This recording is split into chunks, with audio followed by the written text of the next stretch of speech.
Food കഴിക്കാം വാ.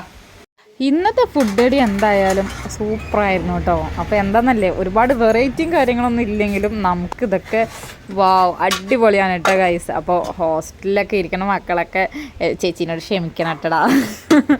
അവർക്കൊക്കെ അല്ലേ വീട്ടിലത്തെ ഫുഡ് കഴിക്കാനുള്ളൊരു കൊതി ഉണ്ടാവുക. അപ്പോൾ ഇന്ന് ഞാനല്ല കേട്ടോ, അമ്മ കുറച്ച് ചീര കൊണ്ടുവന്നിട്ടുണ്ടായിരുന്നു. അപ്പോൾ ആ ചീരയും ചെറുപയറും ഇട്ടിട്ട് തേങ്ങയൊക്കെ അരച്ചിട്ട് ഒരു അടിപൊളി ചാറ് കറി കേട്ടോ.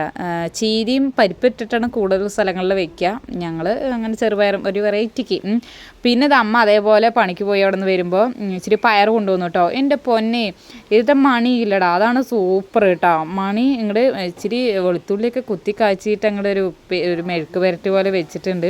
അപ്പോൾ ഇതൊക്കെ എന്താ കുക്കറിൽ വെക്കണമെന്ന് വെച്ചാൽ പ്രായമായവരും ഇല്ല, അപ്പോൾ അവർക്കും കഴിക്കണ്ടേ എന്ന് വെച്ചാൽ പല്ലില്ല. അപ്പോൾ അങ്ങനെയൊക്കെ ആയതുകൊണ്ട് നമ്മൾ ഇതൊക്കെ എന്ത് ചെയ്യുന്നത്, കുക്കറിൽ വെക്കുന്നത് കേട്ടോ. പിന്നെ തലേ ദിവസത്തെ വഴുതനങ്ങ കറി, അതുപോലെ തന്നെ തലേ ദിവസത്തെയാണ് കേട്ടോ കടലക്കറിയും. അപ്പോൾ അതൊക്കെ ബാലൻസ് വന്നപ്പോൾ കുറേശ്ശെ ഉള്ളെങ്കിലും അതൊക്കെ ചൂടാക്കി വെച്ചു കേട്ടോ. പിറ്റേ ദിവസം കാലത്ത് നമുക്ക് കഴിക്കാമല്ലോ. അപ്പോൾ അപ്പോഴാണ് എനിക്കിങ്ങനെ ആലോചിച്ചത്, അപ്പോൾ ഈ ഒരു വെറൈറ്റി വെച്ച് നമുക്കൊരു വാട്ടേറ്റ് ആയിക്കോട്ടെ ഇന്നത്തെ പരിപാടി എന്ന് വിചാരിച്ചു കേട്ടോ. അപ്പോൾ നല്ലൊരു പിടി പിടിച്ചു ഗായ്സ്, ഒന്നും പറയാനില്ല കേട്ടോ. ചെറുപയറും അതുപോലെ പയറിൻ്റെ മണി ഉപ്പേരി വെച്ചത്, നമ്മുടെ വഴുതനങ്ങ മെഴുക്ക് പുരട്ടി, കടലക്കറി എല്ലാം കൂടി നമുക്ക് പിടി പിടിക്കാം കേട്ടോ.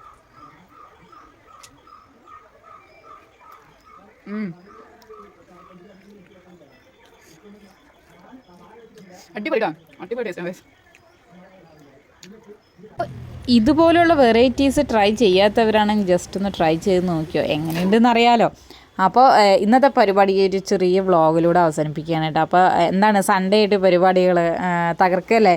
അപ്പം ഇനിയുള്ള വീഡിയോസുകളും തുടർന്ന് കാണുക. അപ്പോൾ ഈ വീഡിയോസ് കണ്ടിട്ട് നിങ്ങൾക്ക് ഇഷ്ടപ്പെട്ടു എന്താണെന്നുള്ള അഭിപ്രായങ്ങൾ പറയുക. ഇഷ്ടപ്പെട്ടാലൊന്ന് ലൈക്ക് ചെയ്യുക, ഷെയർ ചെയ്യുക, കമൻറ്റ് ചെയ്യുക. Okay, by.